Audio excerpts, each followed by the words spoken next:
Bai, bat, bi, hiru, lau, bai, bat, bi, hiru, bai, bai, bai, ba, bai.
Bai, bai, bai.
Solapana, ez da entzuten. Bai? Bai, oain bai, ez? Oain bai? Oain bai. Oain bai, bai, entzuten dek.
Arratsalde on denori, eta ongi etorriak. Hile hontako osoko bilkura astebetez aurreratu dugu datorren astean Pasko astea delako. Uste dana gaudela beraz, Jose Luis, nahi ezunean hasi egingo gea. Arratsalde on denoi, eta lehenengo gaiarekin, hasiko ginateke, honela dio. Ondorengo aktak onartzea. 2016ko otsailaren 23ko ohizko osoko bilkurakoa. Eta bestea, 2016ko martxoaren 7ko aparteko osoko bilkurakoa. Bien zirriborroa jaso dituzue, beraz, zerbait esateko hori balin badago, bestela onartutzat emango genituzke. Konforme denok, onartutzat emango genituzke eta hurrengo gaiarekin jarraitu. Eta honek honela dio. 2. Alkatetzako dekretoen berri ematea. 2016ko otsailaren 1-tik 29-ra. Denoi banatu zaizue, zerrenda, non laburpen batekin, ze edukidun emandako dekretuak. Beraz, jakineran gaina zaudete.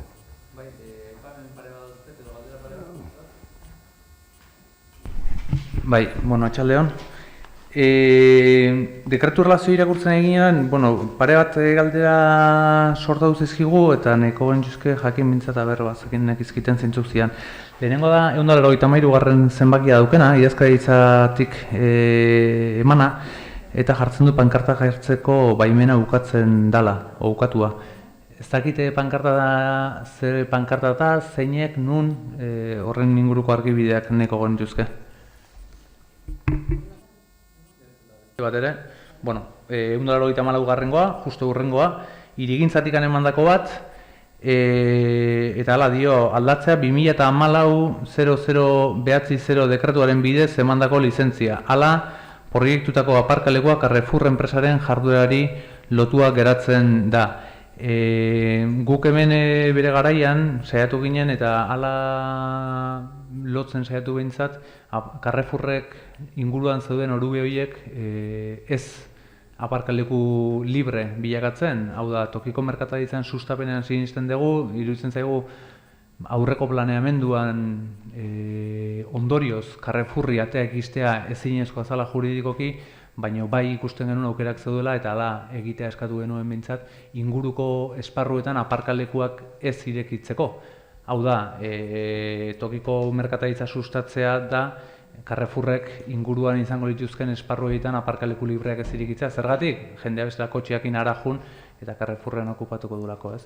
Ez da Carrefourren aurkako ezer, baina bai sinisten dugu tokiko merkataritza sustatzeko eragozpena jarri bartzaizkiela kasu honetan superfizie handia hauei, ez? Eta legeak hala ahalbidetzen du neurrian behintzat mugatu, ez? Eta kasu honetan behintzat hori egin genuen aurreko legaldian, eta orduan dekretu honen aldaketak ezakit zerri erantzuten dion, ezakit izango litzaken esparruan edo inguruan dauzken aparkaleku horiek ahalbidetzea aparkaleku libre bezala, edo ze izango litzateken.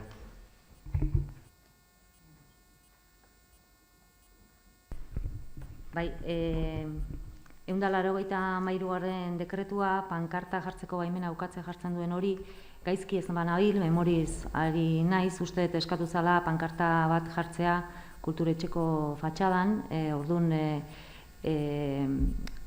eraikin publikoetan pankartak ez jartzearen erabakia badago, beti ere udalak sustatutako ekimenen batez baldin bada era guztietara, eta 184. dekretuari dagokionez baita ere, badakizute aukera daukazutela dekretua eskatu eta informazioa zuzenean eukitzeko, egokia iruditze baldin bazaizui bai, rekuperatuko ditugu dekretuak, idazkaritzan eskatu ditzazkezu eta komentatuko ditugu bigaiak.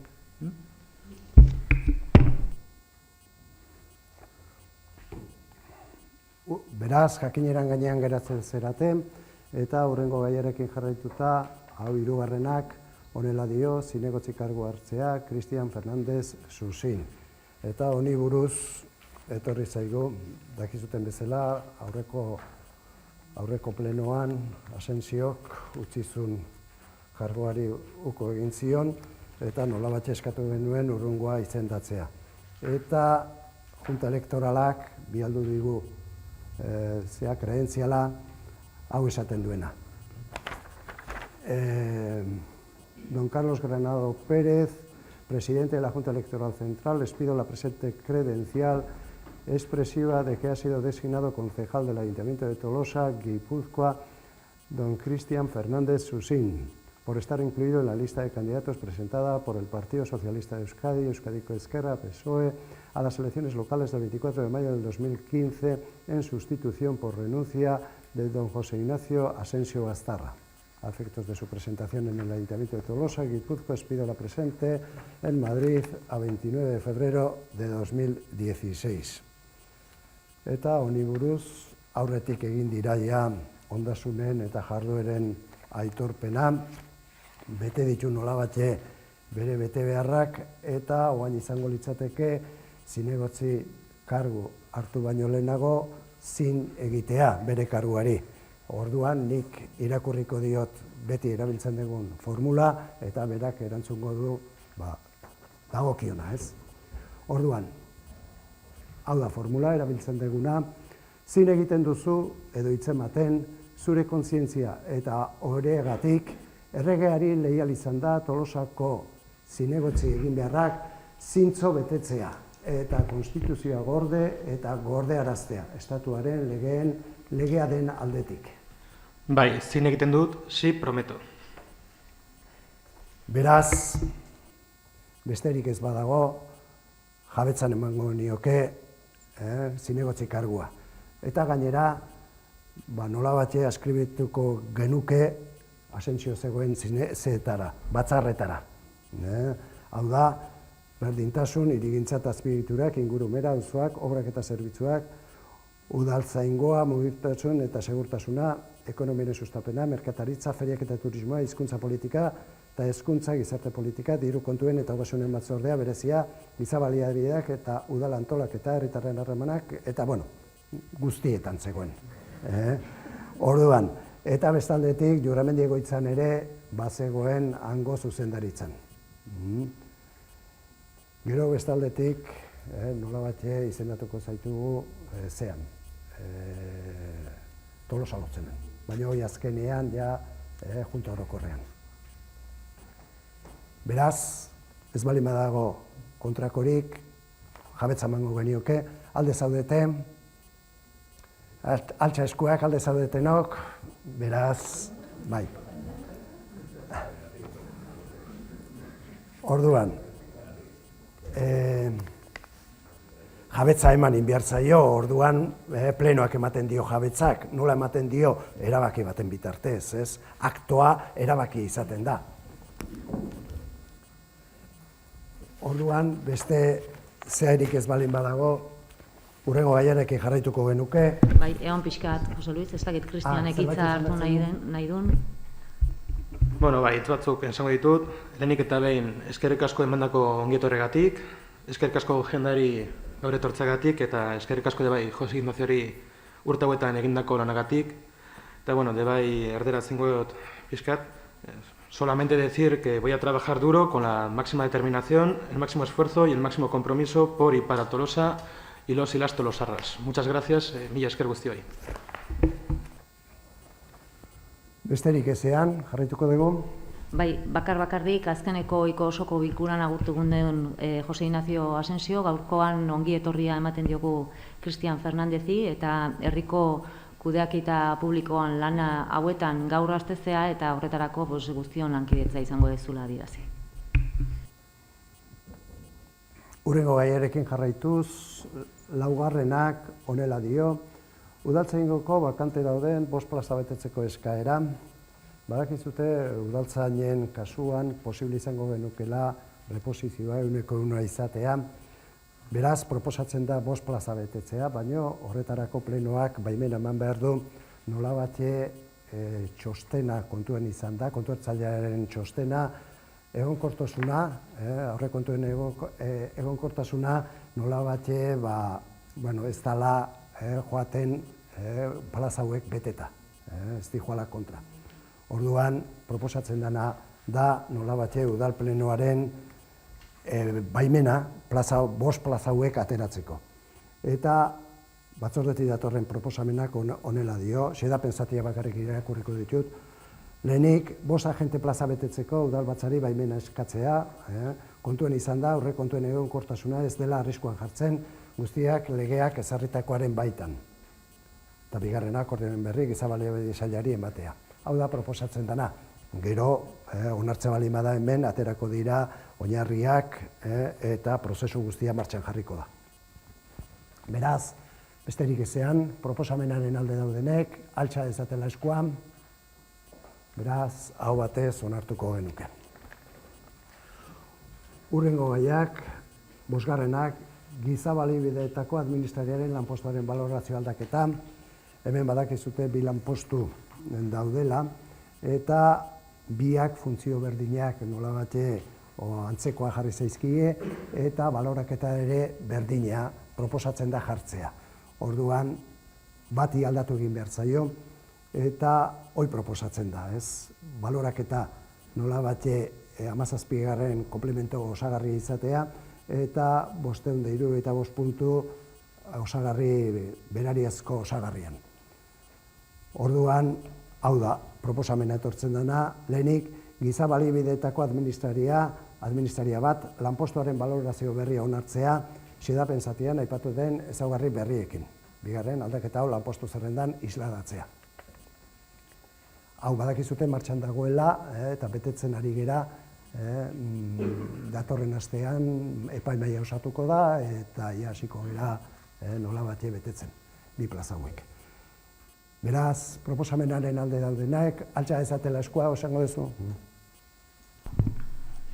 Ez, batzordean aipatu genuelaren aritik, ze batzorde honetan ere giza baliabideen administrarien lanpostuan balorazioaz gain, bazetorren baita informazioen kudeatzailearen lanpostuaren funtzioak edo, eta bai aipatu genuen, da hemen aipatu nahiko genuke,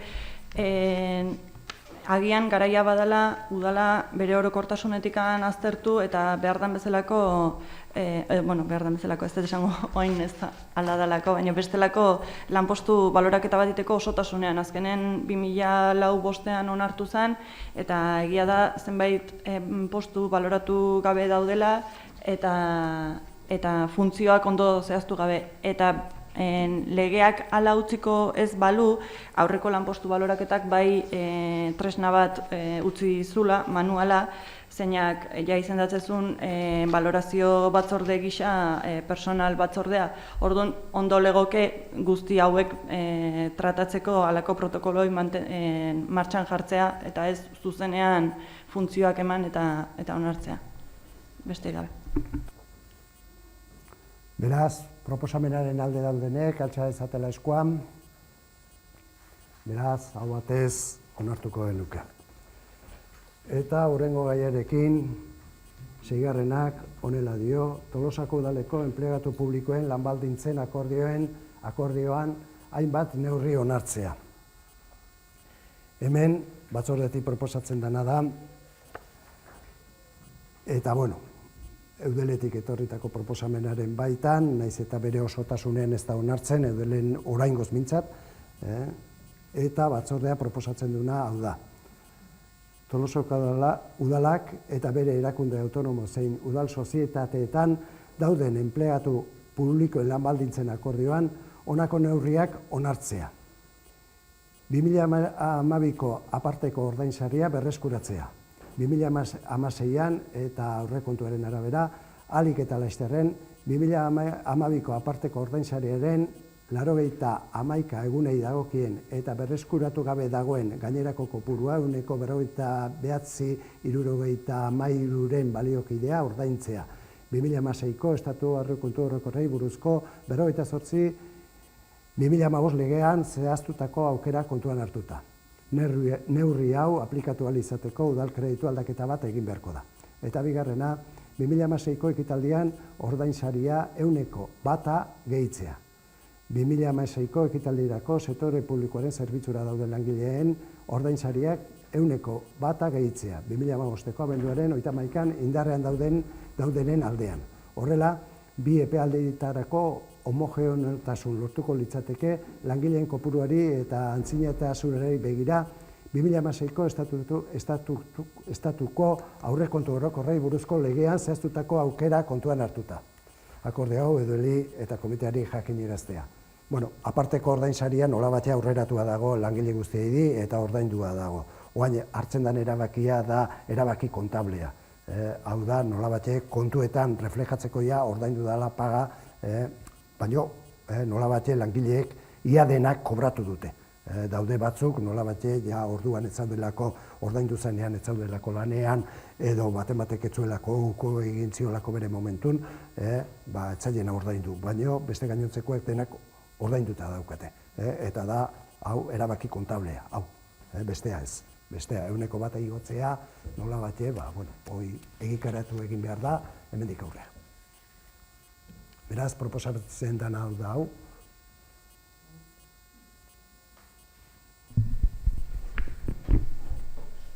Bueno, bai puntu ni dagokionen, eta pixkat udaltzaingoen 5 plaza horiek atatzeko erabaki horri dagokionean, zoriontzekoa da udal gobernua langileen aldeko jarrera hau hartu izanagatik, eta pixkat aurreko legealdian markatutako bidea ere jarraitzagatik, bere momentuan ere planteatzen zanez, altzian plazak betetzearen jarrera genula guk, eta noski udal langileen lan baldintzak bermatzeko, eta badirudi, erabaki hauekin bide hori hartu duzuela zuek ere.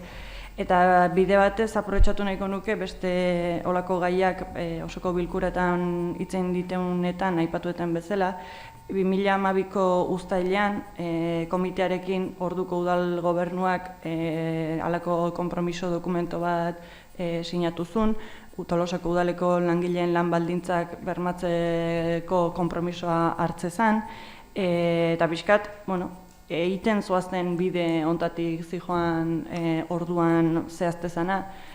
Ordutikan 2012tik honea gonbidatu zaituzte sinatzea, nik berriz dokumento hori hor dago, komiteak ere izango dut, aukera ona litzateke berriro ere sinatzeko aukera bazen dute, pixkat langileen lan baldintza horiek guztiok bermatu nahi diteula adierazteko.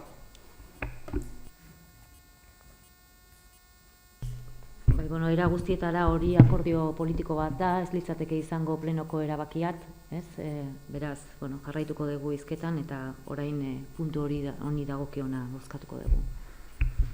Beraz, proposamenaren alde daudenek, altxa ezatela eskuan, beraz, hau batez onartutzat emango genuke. Eta aurrengo gaiarekin jarraitu, 7. Zazpiturri S.A. sozietatearen akzioak energiaren euskal erakundeari erostea eta estatutuen aldaketa onartzea. Eta aldi batez gainera ordezkari bat gehiago izendatzea. Nola batxe diktamenak badakizute MNBek utzin duela guk daukagun Zazpiturri energia erakundea, sozietatea, amezketan dagoena, eta da orain egokitzea, bai akzioak, bi sozio gaude orain, nola batxe utzilurako bebek, orain amezketa eta udala izango lirateke, eta biak erdibana izango lituzkete akzioak.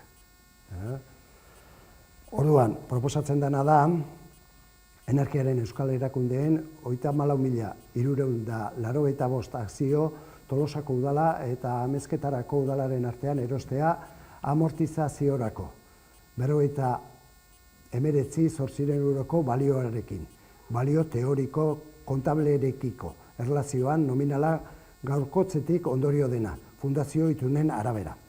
B. Kapital soziala gutxitzea, salerezko eta egiaztatu ondoren, 34.385 euroko balioarekin, eta gero ja dira kontable asuntoak, gero estatutuak aldatzea, horren arabera, eta nola batxe hitzarmenak eman, eta da izendatzea ordezkari berri bat, Patxi Amantegi Zubiria.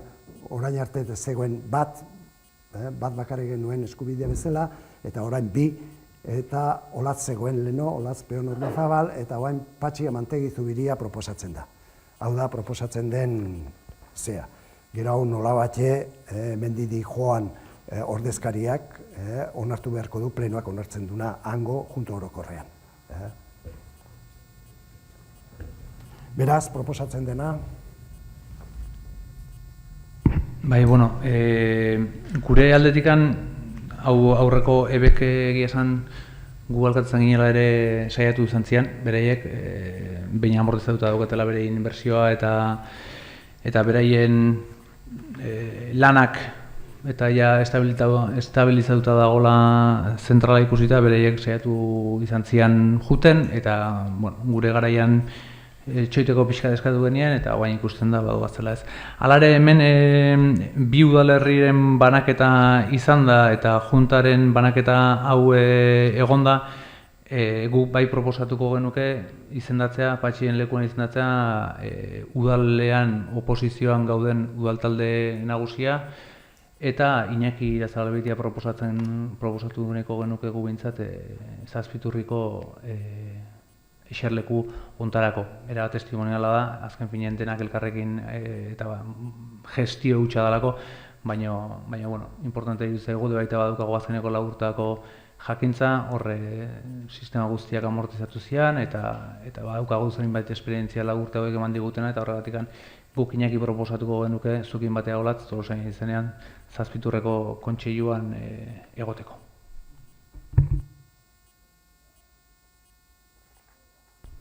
Bueno, Zazpiturri sozietatean, adierazi dan bezala, ebek ja sozietatea utzi egiten du, sorreran parte hartu zuten momentu hastapenetan ere bere helburua hori izan, pixkanaka sozietate hauek uzten joan, eta horrek suposatu du hainbat erabaki hartu behar izatea, Printzipio batian, orain akzioak Jose Luisek adierazi duen bezala Amezketa eta Tolosaren artean 150 daude, eta kontseilari kopurua bakoitia izan behar dutelako daude bi kontseilari Tolosak izendatu behar ditunak eta bat Amezketak lehendakaritza, Amezketaren udalaren esku gerituko litzateke lehenengo 2 urtetan eta azken 2 urtean berriz Tolosako udalaren esku.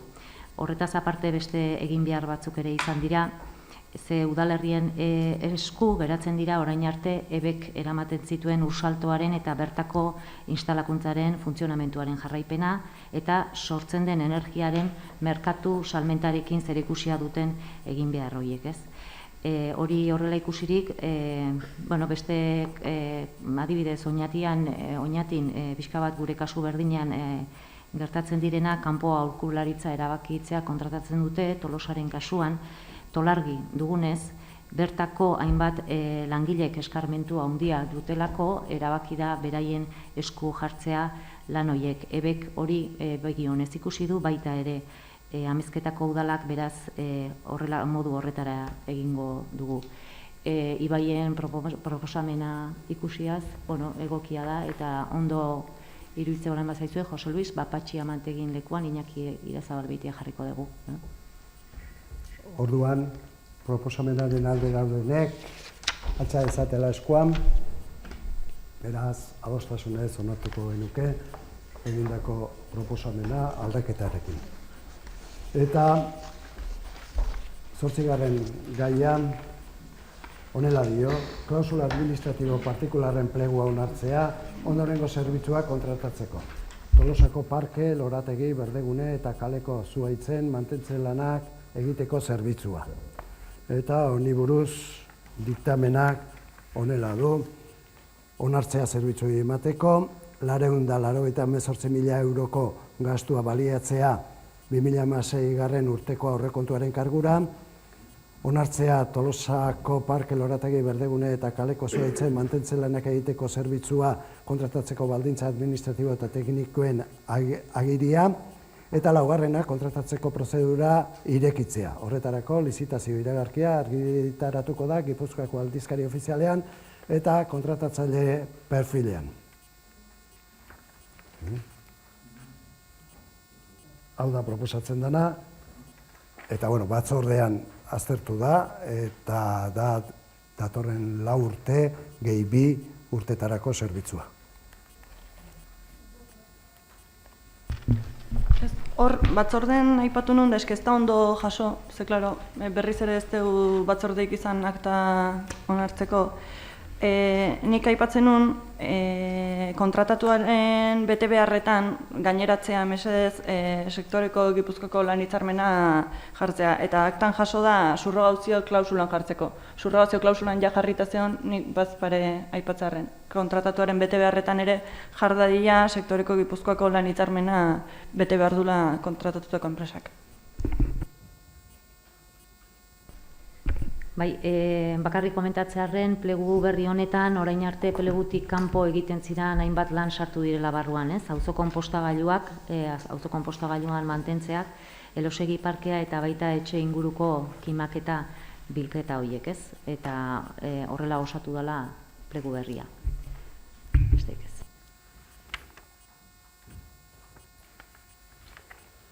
Beraz, proposamenaren alde daudeleak, altxa ezatela eskuan, onartuko genuke hau batez, eta hurrengo gaiarekin jarraitu, eta honek honela dio. Artzabaltza poligonoaren izena aldatzea. Eta honi buruz...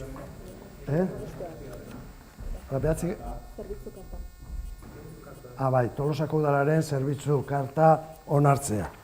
Eta honi buruz gardentasun batzordeak egindako diktamenaren baitan, honela dio, batzordearen eskariari erantzunez, udaletxeko departamentu eta zerbitzuetan bildutako zerbitzu kartez osatutako dokumentua aurkeztu zaie batzordekidei Tolosako udalaren zerbitzu karta, denborarekin eguneratu eta bizirik mantendu beharreko dokumentutzat hartzen da. Hala nola, gardentasuna eta kalitatearen parametroak aplikatzeko oinarri modura. Batzordeak dokumentua onartzea diktaminatu du. Beraz, proposatzen dena da, ondoko dokumentu hau, nola bate idatzi dena zerbitzu eta departamentu guztiek idatzi dutena, nola bate onartzea. Bali madago esatekorik, jarriko genuke bozketara, proposamenaren alde daudenek, altxa ezatela eskuan, beraz, onartutat emango genuke, hau batez. Eta hurrengo gaia, 10. Artzabaltza poligonaren izena aldatzea. Eta hau euskera batzordetik pasadan, pasatzen diren izen aldaketa guztiak bezalaxe, eta honek honela dio. Artzabaltza industrialdea, Artzabaltza eta bere grafiaren egokitasuna. Tolosako udalerrian Artzabaltza izeneko paper fabrika zegoen tokian, industrialde bat dago kokatuta gaur egun. Industrialde hori aipatu fabrikaren izenarekin ezagutzen da, nahiz izendapen hori ez dagoen ofizialki hala erabakita. Tolosako toponimia dela eta udalak 2006ko abenduaren 27ko osoko bilkuran eman zien behin betiko onespena Tolosako kale izendegiari eta Tolosako leku izenen zerrendari. Biak eskualtzen dira finkatutako irizpideen arabera aurkeztu eta onartu ziren esandako bilkuran. Tolosako udalak onartutako leku izenen zerrendan besteak beste Artzabaltza izeneko baserri bat ageri da. Hain zuzen ere, txosten honen hasieran aipatutako industrialdearen inguruan dagoen baserri bat. Beraz, aurreko guztiat aitzat hartuta, egokia da Artzabaltza izena jartzea aipameneko industrialdeari. Batzordeak, kontuan hartuz aurkeztutako txostena, bere oniritzi eman du aipameneko industrialdeari Artzabaltza izena jartzeko. Era berean, izendapena ofiziala izan dadin, eman beharreko pausoak ematen jarraitzeko esan du batzorde buruak. Orduan proposatzen dena da, nola bate aldatzea izena. Beraz, proposamenaren alde daudenek, altxa dezaten laskuan, hau batez onartuko genuke, eta orain hasiko ginateke, ja mozioekin, bi mozio dauzkago, bere alternatibekin. Eta mozioak, 11. esaten du, errefuxiatuen krisia, Europako Batasunaren eta Turkiaren arteko akordioaren inguruko mozioa. Eta hemen nola bate beti egiten dugun bezala, lehenbizi irakurtzen dugu lehenbizi aurkeztu dan mozioa eta gero alternatiba.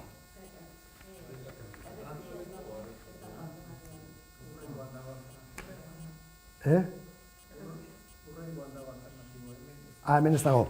Hemen ez, baino aldatu egin da. Hemen aldatu da pixka bat, baino beraiek aldatu dute.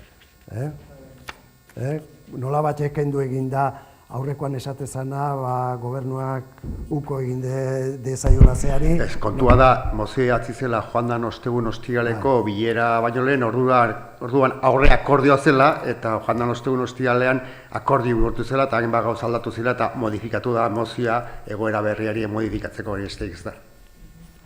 Bestela, oinarrian mezio bera da. Beraz, mozioa irakurriko dut, xedapen zatian, hori guztia dela eta Tolosako udalak honako hau adierazten du. Bat, elkartasuna adierazten diela, beren herrietako gerrek eta bestelako hondamendiek bultzatuta Europara bizi hobeagoa baten bila ailegatu nahi duten pertsona guztiei. Bi, 2016ko martxoaren 18an, Europako Batasuneko gobernuek eta Turkiako gobernuak Europara datozen ieslariei buruz hitzartutako akordioa gizatasunaren, nazioarteko legearen eta Europako Batasunaren oinarrizko printzipioen kontrakoa dela. Hori dela eta, 3, Europako Batasuneko gobernuei akordio hori denuntzia dezatela eskatzen die. 4, Espainiako gobernuak akordioa sinatu izana deitoratzen duela. Muzin egin baitio, bai herritarrek argiki azaldutako babes jarrerari, zein erakunde publiko askotatik eginiko eskaerari.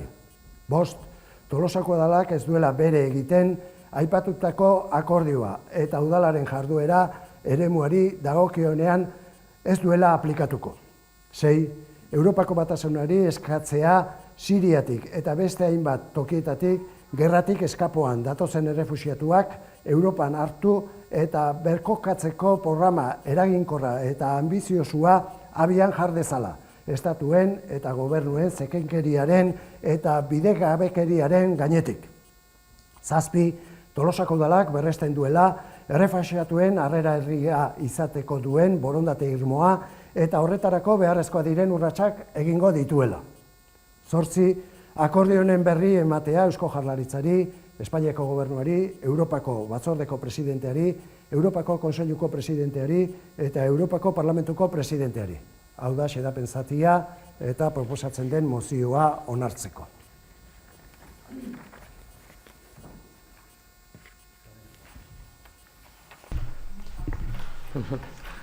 Alderdi sozializatik akordio honen aurka gaudela azaldu dugu, giza eskubideak eta asiloko nazioarteko eskubidea errespetatuko duen premiazko erantzun humanitarioa emateko eskatzen diegu Europar Batasunari eta estatukidei, eta horren aritik, Europar Batasunak sinatutako giza eskubidei buruzko nazioarteko hitzarmenak edo asiloko nazioarteko zuzenbidea errespetatuko ez dituen edozein akordio erretira dezaten eskatzen diegu instituzio hauei.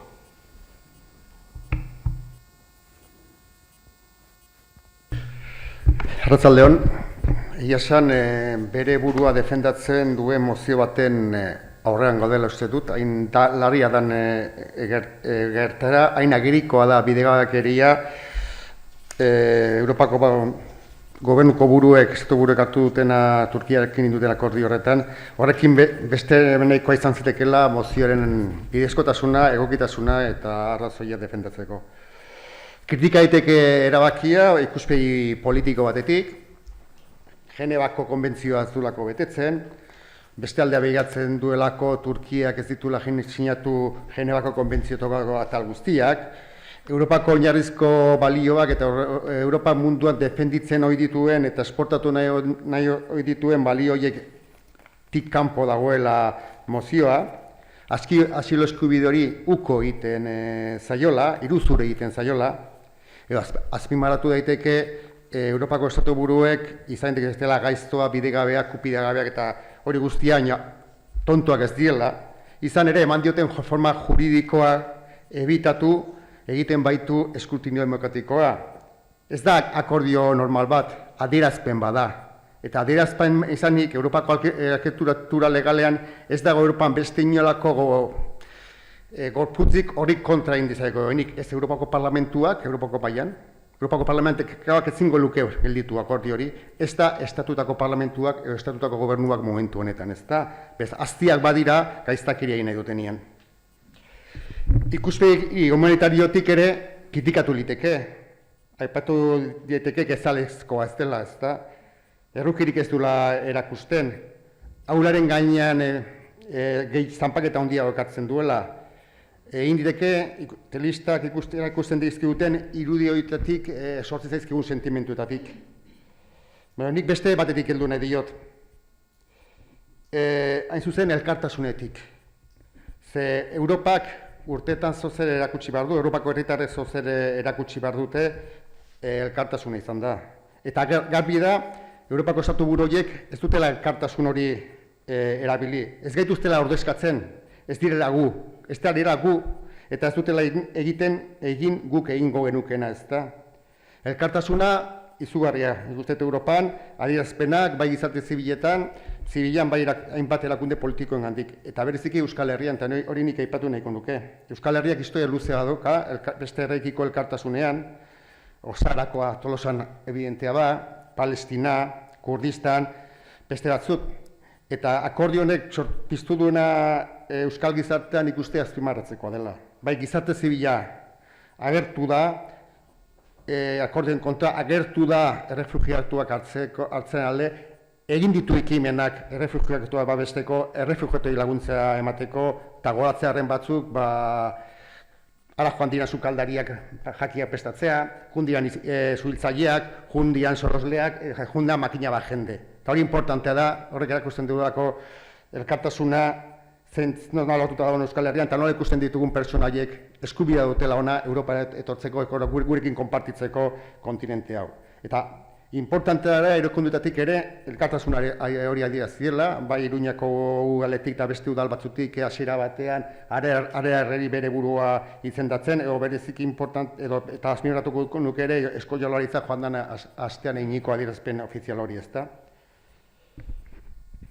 Baina, ikuspegi horretatik, ez dago ekigu besterik guri euskalduni elkartasuna adieraztearena. Izan ere gu emigrante eta imigranteen herria gara. Izan ere gure herriak azken 100 urtetan 3 gerra zibil pairatu ditu. 19. mendean eta 20. mendean.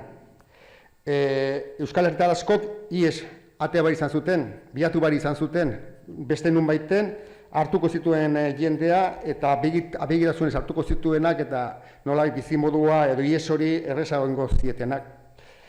Eta igual kasualitatea da, baina ikuspegi personaletik eta ez da analisi politiko bat, baina justu sortatu da egun hauetan irakurtzen ari zela liburu bat, Gerra Zibileko umeen gerrei buruz, Britainia Handia joan ziren horiek, eta bereziki Galesen kokatu zirenak, ezta? Ehunka batzuk Galesen kokatu ziren, eta irakurtzen dezunean Galesko herritarren elkartasun maila zertara iritsi zen, eta Gales ez da herria beratsa, ez zan herria beratsa orduan. Langabezi-tasa 50%koa zen. Meategietan lokauta eguneko, itxiera enpresara eguneko 20 zen. Eta alaz ere hartu zituzten umeak eta inolako laguntza ofizialabek babestu, zaindu, jaten eman eta terpetu zituzten. Hori da gure eredua eta horrek izan behar du Europaren eredua nire ikuspegitik eta gure ikuspegitik. Gales da adibidea eta ez da gaurko Europa. Gaurko Europako agintaria saldu nahi duten Europa adibidea, baizik eta herrien arteko elkartasuna eta dugunetik iesean datorrenari, beharrean dagoenari laguntza ematea eta eskuz jabal jokatzea. Eta jokatzera noa beste apunte personal batekin. Eta zuzen ere, joan dan astean aurrekoan, Europako Parlamentean egin zen eztabaidan Ska Keller, eurodiputatu berde Alemaniarra, nire kide izan da parlamentuan, honelaxe bukatu zuen bere adierazpena parea Junkers eta beste agintaria zituela.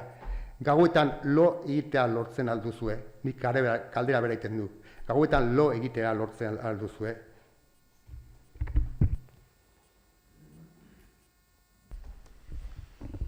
Bai, aurreko urrian, Jesus Torquemadak topiken emandako hitzaldian, nazioarteko adituak adierazten zuen gizakiak berezkoa duela migratzaile izaera, ez? Errefuxiatu, migrante, emigrante edo inmigrante izaerak badu bakoitzak, izaera bakoitza horrek nabardura ezberdinak, ez? Eta arrazoiak tartean ezberdinak izaten dira, izan daitezke arazo politikoak, ekonomikoak, koseteak, erlijiosoak eta barrez. Errefuxiatu egoera, gerra batetik iesi dijoazen gizon emakumeak dira. Turkiako hondartzan agertu zen aur hilotz horren argazkiak, Aylan Kurdi, astindu zuen Europarron kontzientziak eta gure baitan dugun ardura morala halako batean piztu, ezta? Naiz eta gerra guregatik oso urruti egon, naiz eta konfliktoa guretzat arrotza izan, horrek ez du esan nahi ardura moralik ez dugunik. Egia da, Europak 120.000 errefuxiatu jasotzeko plangintza plazaratu zuela, baina 5 hilabete beranduago, Estatu Espainolean adibidez, iritsi beharreko 15.000 pertsonetatik 18 iritsi dira, eta Euskal Autonomia Erkidegora, Bilbora zehazki 3 pertsona, ez? Badirudi, esaten ari dira, naiz eta bide ofizialitik errefuxiatuak ez iritsi, hiriburuetara ari direla banaka batzuk iristen. Hori horrela izanik, 2016ko martxoaren 8an adierazpenean esaten den bezala, Europako Batasuneko gobernuak eta Turkiako gobernuak Europara gerratik ihesi datozen pertsonei Turkiara deportatzeko erabakia hartzen dute. Ailan kurdiren gorputza hondartzan ikusi genuenetik, honuntza, argazki ikaragarri gehiago ikusi ditugu, horregatik onartuko dugu mozioa guk ere, eta Euskal Autonomia Erkidegoan osatutako koordinazio taldean lanean jarraitzeko gure asmoa berretsi gainera, ez? Zeinetan osatuta dago Jaurlaritza, Aldundiak, Udalak eta beste hainbat erakunde, tartean Zehar Euskadi, Caritas eta baita ere Gurutze Gorria. Europaren batasuna ekonomikoa bakarrik bada, guretzako ez duelako baliorik, eta Europa humanitario bat lortzen ez badugu, guretzako Europak ez duelako etorkizunik izango. Bozketara jarriko dugu mozioa. Mozioaren alde daudenek, altxa dezatela eskuan, beraz, hau batez onartuko genuke, eta hurrengo gaiarekin jarraitu. Eta 12. honela dio, Ipar Atlantikoko merkataritza eta inbertsioaren hitzarmena aplikatzearen kontrako udala aitorpena. Eta hemen dago lehenbizi aurkeztu dana, nolabatxe Bilduk aurkeztutakoa, eta bestaldetik kontramozioa nolabatxe EAJak aurkeztutakoa. Beti egiten den bezala, lehenbizi irakurriko dugu lehen aurkeztu zana, eta gero irakurriko dugu bigarren aurkeztu dana kontramozioa.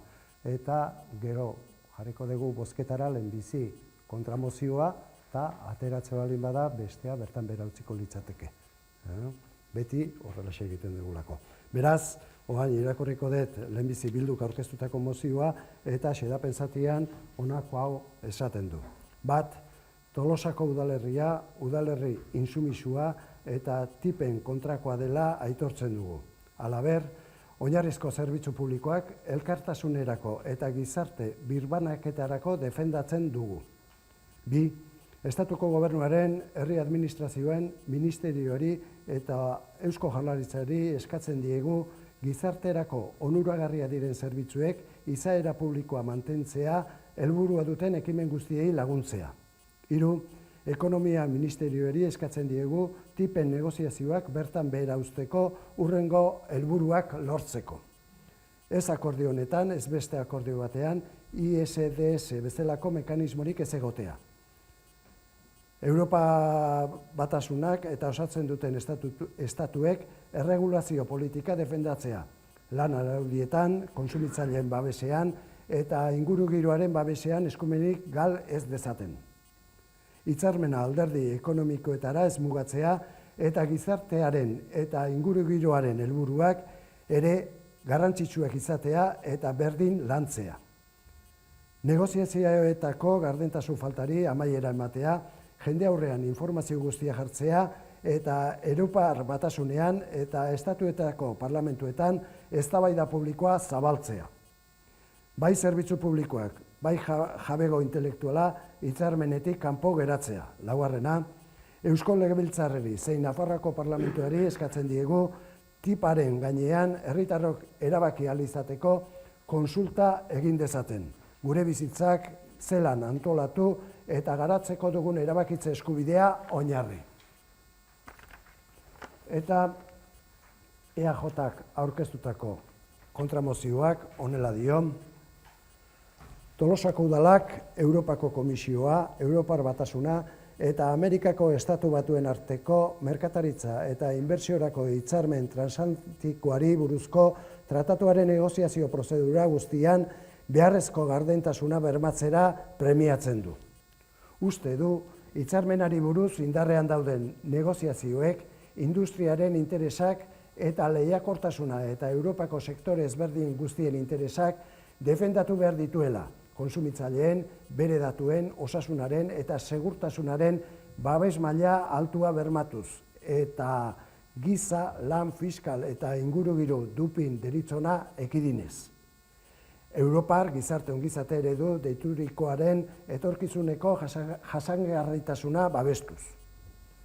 Eta hirugarrena, eta azkena, Europako legebiltzarra hitzarmena edo Europako kalitateen estandarrei buruzkoa nazioarteko lan erakundearen hilo disposizioen markoan lan eskubidei eta herritarrentzako zerbitzu publiko eta sozialen babesari buruzkoak, halaber, interes publikoaren defentsan erregulatzeko eskubide demokratikoaren babesari buruzko beste edozein hitzarmen berretsita egotera baldintzatzera premiatzen du.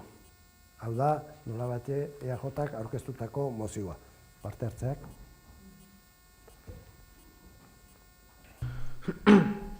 Bueno, gu gai honen buruz defendatzen duguna hau da.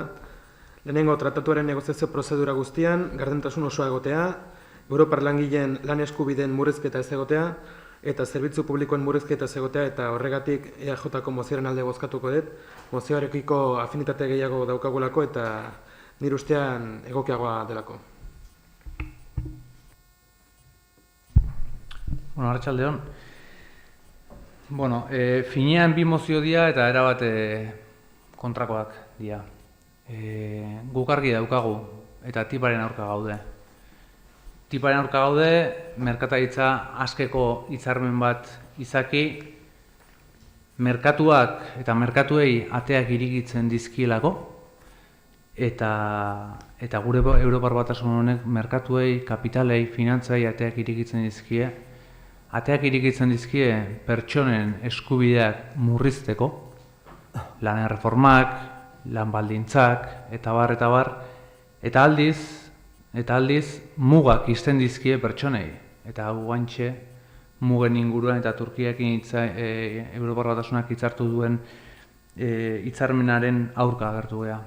Guretzako, Euskal Herria Bilduren ustez, Europar Batasunak herritarren interesei, herritarren beharrei erantzun behar die, eta ez kapitalaren behar eta kapitalaren interesei, eta multinazionalen interesei. Kontraesankorrak direlako, eta pertsonei paretak eta Espainiak saltzen dituen puntadunesiak ezartzen dituzten bitartean Turkiako mugetan, edo Greziako mugetan, eta Europak pertsonak gerrara bidaltzen ditun eta heriotzara bidaltzen ditun bitartean, isilpean eta sekretupean, multinazionalekin eta bereien lobiekin, adostasun terminoetara iristen ari dira, muga guztiak doitzeko eta arantzel eta baldintza guztiak mugatzeko. Argi daukagu Europar Batasun hau, kapitalaren Europar Batasun hau ez dugula maite eta horregatikan bere kontra agertzen gea. Horregatikan agertzen gea tiponen aurka. Tipak edo merkataritza libreko esparru honek Europar Batasuna eta Amerikako Estatu Batuen artean batasunak edo bateratzeak eman nahi ditu. Eta bateratze horiek, liberalizazio hori, hau da, neoliberalismoaren beste pauso handiago bat ekartzea dakarren horrek, ez du ekarriko Estatu Batuetako merkatuak eta Estatu Batuetan dauden langileen baldintzak hemen gora parekatzea. Hau da, hemen izan ditzazkegun garai bateko ongizate estatuaren ondorioz lortu eta borrogatutako eskubide horiek han ezartzea, alderantziz baino. Han, inoiz, eta han ez dauden baldintza guzti horiek hemen ezar nahi dizkigute. Estatu Batuak ez dulako negoziatzen galtzeko. Estatu Batuak jarraitu nahi dulako bere potentzia eta bere merkatuak zabaltzen. Eta zabaltzen ora, kontinente zaharrera. Eta kontinente zaharra zein da, gu. Egia da, botere egea trasladatu dela Atlantikotikan Pazifikora BRIC deituriko hietara. Zergatikan, multinazionalak behin eta berri erosaten digutelako eta deslokalizazioak sartzen ditut hemen, deslokalizatzen den enpresa bat esaten dulako, eske hemen laneskua oso garestia da. Eta horren ondorioz dator tipa, laneskua merkatzeko, lan erreforma gehiago, merkatua liberalizatzeko, langileen eskubideak mugatzeko. Elikadura sektorean estatu batuetan legezkoak dian hormona, pestizidak eta eraldauta eta genetikoki eraldauta dauden produktu eta elikagai guztiek hemen sartzeko. Zebai, tipak merkatu libreak eta merkataritza askeko hitzarmenak merkatuak bateratu nahi ditu, legedia juridikoki ere bateratu nahi du. Ondorioz, bertan legalak dian hormonak, bertan legalak estatuetan dian pestizidak, produktu genetikoki eraldatuak hemen sartzea nahi dutelako. Europan dagoen zuhurtziaren kontzeptua, hau da, elikagai bat arriskutsua baldin bada ez da merkaturatzen, estatuatun alderantziz da, elikagai bat arriskutsua dela frogatu behar da merkatutik ateratzeko. Eta hori da, kontzeptu hori buelta eman dizio, eta hori da tipa. Horren bidez erakarri nahi dira, honea, estatu batuetan 12 elikagai edo 12 produktu kosmetiko daude legez kanpo segurtasunagatikan eta Europar Batasunean 12.000 dira. Horrek erakusten du tipak zer esan nahi duen, eta tipak gure osasunean nola egingo digun kalte eta zer arrisku jorratzen ditu, jorratzen diran. Zergatik, pertsonen gainetikan behin eta berriro jartzen duelako Europar Batasunak eta Europako lobiak jartzen dituelako kapitala. Eta hori ikusten nahi Europar Batasunak Turkiarekin hitzartu duen egitasmoan, nun pertsonari muga jartzen dira eta pertsonak berriro heriotzara bidaltzen ditugun eta horretarako ez dagoen inungo arazorik, baino ontarako sekretupean lobiekin hitz egiten ari da hitzarmen hau martxan jartzeko eta hitzarmen hau adosteko. Eta kuriosoa da, baino elikaduran hormona eta pestizidak eta eraldautat, genetikoki eraldautako produktuak sartzeko arriskua dagoen neurrian edo dagoen bezala, ingurumenean legedia desartikulatzea eta murriztea Europan dagoen arriskuarekin batera eta frackingari ateak irikitzeko dagoen arriskuarekin batera, hemen bi proiektu politiko jartzen dira parez pare. Frackingaren aurka gaudenok, pertsonen alde gaudenak eta kapitalaren alde zaudetenak. Argi eta garbi. Osasunean, privatizazioa, osasun zerbitzuen privatizazioa, patenteak eta ondorioz medikamentu generikoen aurka jotzeko arrisku guzti horiek. Merkatuen liberalizazioa, lan baldintzak, merkatuak askatzean langileen eskubideen aurka jotzen dutelako, hori guztia da tipa. Eta kuriosoa da, zuek EAJak aurkeztu duen mozioan jartzen dulako multinazionalik etekina eman baino, tratatu honek etekina enpresa ertain eta txiki emango diela esaten denean. Kuriosoa da, ze Partido Popularreko Esteban González Ponsek, ezaguna dana gugatikan, esaldi bera erabili du Europar Batasuneko komisioan justifikatzeko tiparen aldeko mezua edo beraien bozka. Eta hala dio, señor presidente, se dice que la TIP va a beneficiar solo a las multinacionales. No es verdad, las multinacionales son las únicas que no necesitan el TIP. Necesitan las TIP las pequeñas y medianas empresas que no pueden exportar. Hau gezurra da. Eta hau behin da berriz erabiltzen da, eta zuen mozioan ere hor dago, baina hau gezurra da. Enpresa eta arraia handiagoa jaten ditu, eta txikiak edo eta txikiagoa da, eta kapitalismoan hori erakusten da. Beraz, hori gezurra da. Tratatu guzti hau sekretupean negoziatzen ari dira. Eta hori lehenengo momentutikan salatu da, eta berdin jarraitzen du. Beraz, argi daukagu, tip honek ez die pertsonen ongizateari ez dio laguntzen, alderantziz, merkatuen liberalizazioa dakar, neoliberalismoaren beste pausokada bat dakar, oraindik ez dugu ezer ikasi merkatuak liberalizatzea eta merkatu librea inungo legediarik gabeak ez duela funtzionatzen eta ikusi besterik ez duela ez hainbeste urte sortu dugun eta oraindik pairatzen ari geran krisi guzti hau eta oraindik 2013an hasitako negoziazio honekin goaz. Europar Batasunean eta parlamentuan Izaskun Bilbaoek alde bozkatu zuen, guk aurka bozkatu genuen, PSOEk tiparen alde bozkatu zuen, eta ondorioz hemen ere gu tiparen aurka bozkatuko dugu. Pertsona eta herrien alde gaudelako eta kapital edo neoliberalismo basatioaren aurka gaudelako.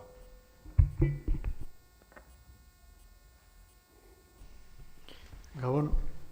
Bueno, guk tiparen inguruan esan behar duguna da, gure posizioa ez dela orain gure balorazio egingo dugula behin tipa negoziatzen denean da testu hori ixten denean. Testu hori etortzen denean, publiko egiten denean, eta etortzen denean estadura bozkatzeko. Ze hori estadu bakoitzak bozkatu behar du Europako Kontseilutik pasata gero. Baita ere esan behar daukagu, nik uste Ibaik egin dula nahastu gauza asko egin ditukela, iruditzen zaidak, Frackinga, Turkia, nik uste gauza asko ez daukatela honekin zerikusi zuzenik, gure ustetan. Guretzako hemen daude 3 puntu oso importante direnak eta oso tentuz baloratu behar direnak, hemen komentatuak izan dira. Negoziazioak isilpekoak dira, dirudinez hortik ezin da ez zerratera, ez da informazio ere ateratzen, delitu ere omen hortik informazio atatzea, horko kideak ateratzea, eta gu horren guztiz kontra gaude. Bestetik, beste bigarren barrizko ere, era xeagon da, garbiagon esan da 60 urtetan Europan indartu den kontsumitzaileen aldeko eskubideak galtzeko arriskua egon litekela, ez du esan nahi galduko denik, berezik eta galdu litekela, bereziki elikadura politikan, zeu zer aipatu da, etiketajean bertan ere, hemen gutxi iruditzen baldin bazaigu etiketetan etortzen den edukia, estatu batetan hori desentez baino gutxigo da, baita ere animalien jatorrian, elikadurari lotuta, askotan, hemen maila baten, neurri batean hori betetzen da, baina estatu batetan hori ez da hori ezinbesteko baldintza, hori iruditzen zaigu puntu hori ondo lotu behar dela tipan, eta azkenik baita ere zerbitzu publiko eta lan baldintzen inguruan ere puntuik oso ondo zaindu behar direla tipa lantzen denean. Orduan, guzti horri erreparatuz baloratuko genduke noraino iristen den testu hori eta orduan bozkatu ez, dagokionak. Bestalde esan behar, Euskal Herrian badaudela maila ertaineko, enpresa handiak aukera dute estatu batuetara juteko eta han merkatua zabaltzeko hori, egunero ikusiko dugu zenbait estaduko enpresak dutela merkatu iriki eta lan egiten dutela. Enpresa ertainek, Euskal Herriko enpresa ertainek ez dute biderik han merkaturik irikitzeko eta honek bide bat iriki dezake lehen aipatu duan EG hori desplazatzeko eta baitaren merkatuak irikitzeko estatu batuetan. Hor badaude beste zenbait arazo ere, bumeran bat bihurtu litekela eta da hemengo enpresak ara jaten direnen han estatu bakoitzak daukala bere araudia. Eta orduan 50 araudi ezberdina daude, 50 estatu daude, eta aldiz Amerikarrak honetortzen direnean daukatela Europako merkatu bakarra eta 28 estatuek daukatela merkatu bakarraren pean. Orduan horretan kezka ere dago, zenek hemen gehiago irabazten duna galtzen duna, printzipioz ustea da estatu batuak gehiago daukala irabazteko hemengo enpresek baina. Gero, baita ere, badago beste kontu bat, eta da, guzti hau bideratzeko eta onartzeko, Europako Kontseiluak onartu behar du, eta gero, estatu bakoitzak onartu behar du tip deitzen dan hori, eta orduan ikusiko da, argiarekin da takigrafoekin ikusten denean, edukia zertan datzan baloratzeko ze onurak eta ze kalteak ditu, noski kalte gehiago baldin badu, posizioa kontrako izango da.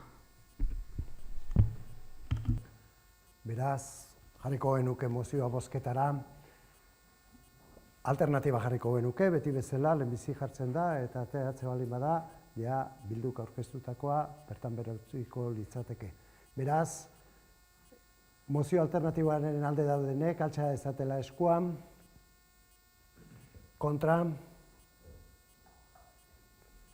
beraz, onartutzat emango genuke, aurkeztutako mozio alternatiboa. Eta, hurrengo gaiekin jarraituz, honek uste esaten duela erregu galderak. Ez?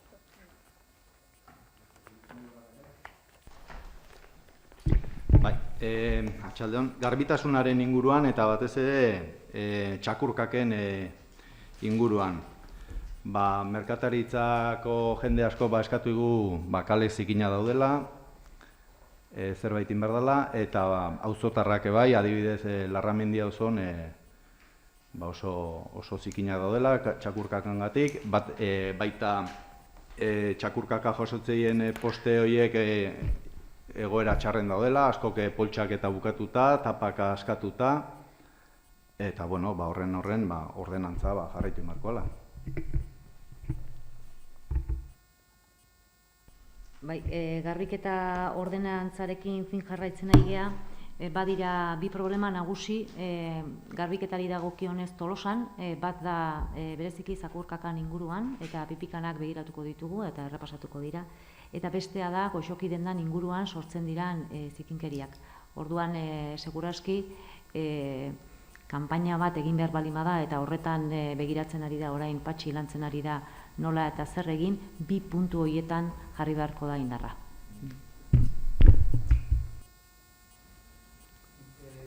Badaukat, aurreko astean, pentsatzen dut, Josuak komentatuko dizuela, parte hartze eta gardentasun batzordean gertatutako afera, eta horren inguruan, aurreko astean ere, idatzi bat sartu genuen, idazkaritza, pentsatzen dut eskuetan izango dezuela, eta, gure galderak izango nituzke, eta gure kexade agertu nahi dugu. Gardentasun eta parte hartze batzordean, berriro diot, gardentasuna eta parte hartzea, horre zuek aurrekoan aurkeztu duten Tolosaren gobernantza edo etorkizuneko Tolosaren inguruko proiektua aurkeztu nahi zenuten, berau kontratatzeko baldintza pliego bat, hau da, zerbitzu hori egiteko, txosten hori garatzeko, enpresa baten kontratazioa sustatu beharra dago, egin beharra dago, eta batzordean, aurreko aste artean, lan mahai gainean jarri izan baldintza pliegoa, kontratua nolakoa izango zen. 59.500 eurotakoa da, kopuru majoa da, lana de alamukoa da, baina dirutan importantea da, eta non gure sorpresa prozedura publizitarik gabeko negoziatu bidez egin dela ikustean. Guk eskatu genuen lizitazio ireki izatea, herritarrak uler dezaketen, maila hortako kontratuak direnean, legeak 60.000 euro arte hala onartzen du, horrelako prozedura bat egin daitekela, baina legeak ere hala dio, eta irakurriko dut, el procedimiento negociado, ya sea con o sin publicidad, es un procedimiento de adjudicación de contratos excepcional. Repito, contratos excepcional, que solo es de aplicación en los supuestos determinados en la ley y solo en aquellos y que precisamente por aquella excepcionalidad su régimen difiere de las reglas de los procedimientos abiertos y restringidos. Guri iruditzen zaigu lizitazioak ireki izan bartzuela, hau da, nahi zuen enpresak aurkezteko eskubidea izan eta nahi duen proiektua aurkezteko eskubidea izatea, eta zuek esleitu duzuen formato honetan, 5 enpresari eskatu diezue aurrekontuak aurkeztea, eta gu aurka agertu ginen, baina gure harridurarako batzordera jada eraman zan dekretuz onartua zegoen zerbait. Eta batzordekidei eman zitzaigun dokumentoa etzen dekretuz sinatu zen dokumentoa, hau da, guk jaso genuen dokumentoa aurreko bersio bat zan. Orduan, hemen kexak anitza dira. Lehenago kexa da, batzordean eta parte hartze eta gardentasun batzordean iruditzen zaigula pliegoak batzordean onartu beharko liakela. Esparrua hori da, nun adostu, hitzartu eta egokitzeko esparrua hori da. Bigarren iruditzen zaigu, dekretu bidez goiz hortan egitea baino esan bezala batzordean egin bartzala, baina haratago prozedura ireki bidez egin bartzala gardentasunaren izenean. Hau da, lizitazio ireki bat kopuru horiek kontutan hartuta eta ez excepzionalitate hori gauzatu eta gutxiago parte hartze eta gardentasun batzorde edo departamentuan. Eta honi guztiei lotuta jakineko genuke zergatikan erabakidan formato edo prozedura hau eramatea, zergatikan erabaki den batzordean onartu baino dekretuz onartzea, zein enpresei, ze 5 enpresei bialdu zaien gonbidapena, ze 5 enpresa pribatuei eskatu zaien bereien proposamena luzatzea, eta zergatikan izan diren aukeratuak 5 enpresa hauek. Idatziz badaukazue hau, nik aurreko ostiralean sartu nuen, edo ostegunean sartu nuen idatzi hau, erantzunan zain gaude, erantzuna jaso ez egunez, hemen berriren plazatzen zaituztegu erantzun hori ematea. Mila esker. Bai, idatziz sartu zanitu bezala galderak idatziz erantzun gozaizu, era modu guztietara argitze aldera, prozedura ezberdinak, hau da, irekia izan edo prozedura negoziatu bidez egin, ez du esan nahi bata bestea baino gardenagoa danik, baizik eta beste ñabardura batzuk baditu. Baina nahiago dut, Jose Luisek idazkari moduan ñabardura horiek berak argituko balitu. Bai, kontratu honen egoeran hasi zanean etorri ziren teknikoek, gardentasun arloko teknikoek niregana. Eta nahi zuten kontratua zatikatzea. Nik esan nien zatikatzea ezin zala. Legezkoa imposiblea zala. Orduan,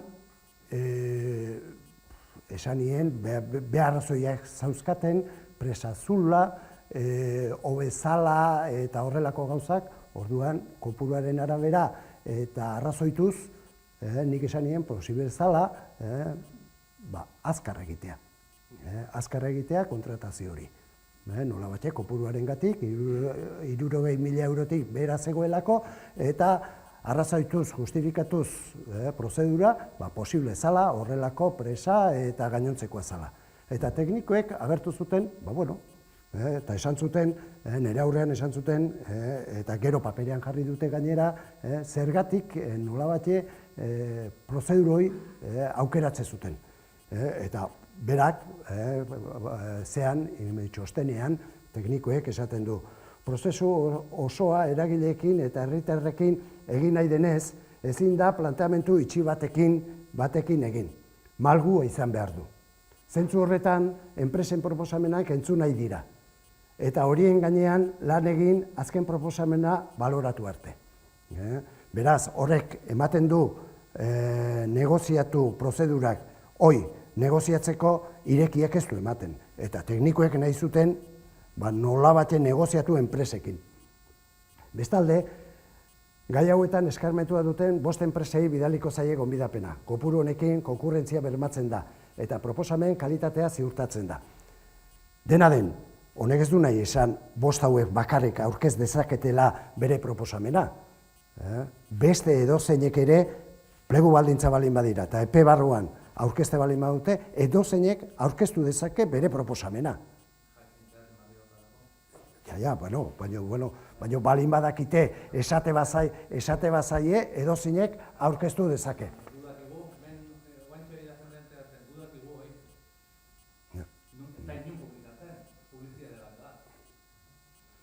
Eta hirugarren arrazoia bezala, beraiek esate zuten, prozedura negoziatua, prozedura irekia baino motzagoa da denboran. Eta kasu honetarako ireki izateak ez du emaitza hobeagoa izaten denik bermatzen, beraientzat. Orduan, nola batxe horrekin ikustezan nahiko babestu bat zegoela prozedura negoziatua. Beste gauz bat da, zuen politikoki nahi izatea irekia o negoziatua. Legal aldetik, ni pentsatzen dut, zehatu badagoela, oinarritua dagoela prozedura hau aukeratzea, eta hortik aurrera, nik ez dizuet esango, ze prozedura erabili behar dezuen, ez? Baina legalki ondo dago erabilita. Mugan dago, 59.500, 60.000, eta gero iba egin da. Eta ados nago gero, baina gauza bat, nahi dunak aurkeztu ezake jakiten balin badu, baina ez esaten ez balin bada, norra aurkeztuko da inorrek ez balin badaki, ez alako publikatzen, horta noa. Orduan, gardentasun eta parte hartzaren izenean iruditzen zaigu oso mugatua dela. Legezkotasuna ez da inoiz mugatua, edo legezkoa da, edo ez da legezkoa. Ez da mugatua. Hori bat, gero hala eta guztiz ere, Ibai, azkeneko bertsioa etzen utela izan aipatu dezu, eta bai esan nahiko nuke azkeneko bertsioak daukan aldaketa bakarra dala berdintasun irizpideak txertatu diala, ez?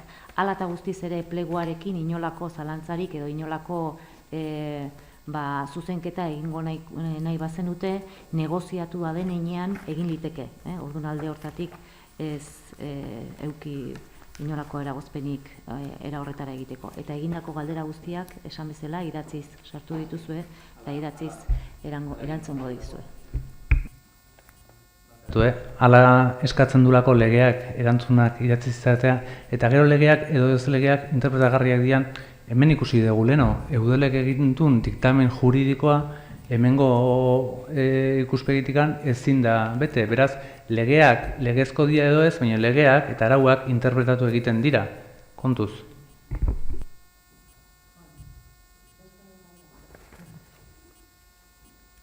Ez da ez galdera ergu, baizik adierazpen bat. Gaur Bruselan, bai Zabentenen eta bai metro geltokian gertatu dira eta bakitu dalak atera mendula oharren bat horren inguruan, bai gure taldetik eta pasatu dut gauden taldenen izenean ere gure atxekabea eta tristezia gertara horien aurrean eta gure elkartasunik sentitu duena, bai biktimen familiei eta Belgikako herri osoari. Bai, ari hortatikan, gaur goizean gertatu den Bruselan gertatutako atentatu horren aurrean, bihar elkarretaratze bat egingo da eguerdiko 12 hemen udaletxe aurrean, beraz aprobetxatu nahi dut osoko bilkura haue baita dei bat egiteko herritar guztiei, eudelek bialdu du deialdia eta horrela egingo dugu baita ere Tolosako herrian. Beraz, besterik ezean, bukatutzat emango genuke plenoa. Asko denai eta ondo izan. Oain, junto orokorra egingo genuke, Tolosa latzenena, plenoa bukatu da, oain beste gaiekin jarraituko dugu, askar,